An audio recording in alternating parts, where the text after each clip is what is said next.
The town of Clayton was a small but picturesque place to live.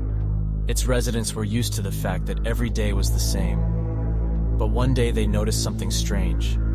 There were fewer people on the streets, and one day they just disappeared. Rumors began to emerge about strange figures that appeared in the dark and took people away. Residents began to panic and try to leave the city. One night, a group of people decided to go for a handful of food and water to a store on the outskirts of the city.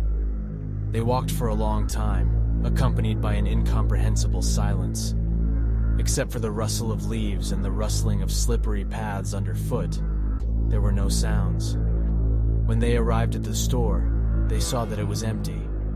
But they had no time to unravel this mysterious situation when they heard a strange hissing and shouting outside.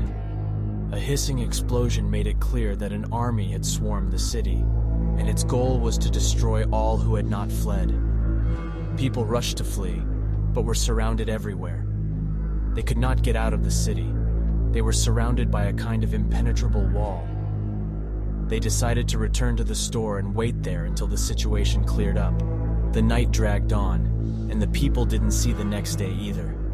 They began to realize that no one would be able to escape from this town. However, they noticed a secret trap in the store that allowed them to go deep underground. Then they decided to use it to bypass the blockade and look at the cause of all the troubles. And so, after many days, they found themselves in a thick, dark space. As they progressed, they felt the air become more and more oxygenated.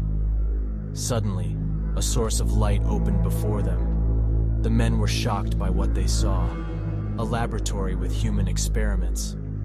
As it turned out, the locals had been kidnapped for experiments in this secret laboratory.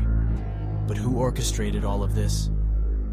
Unfortunately, the question remained open. The people quickly left this gloomy laboratory, but the sight they saw on their way back into the light stayed with them for a long time. They saw strange creatures walking the streets of the city, similar to the creatures from the movie Alice's Wonderland. They pursued people, grabbed their backs, and disappeared into the night. The city was finally lost, but the people decided that under no circumstances should they tell what they had managed to find out. After all, maybe society wasn't ready to bear the truth.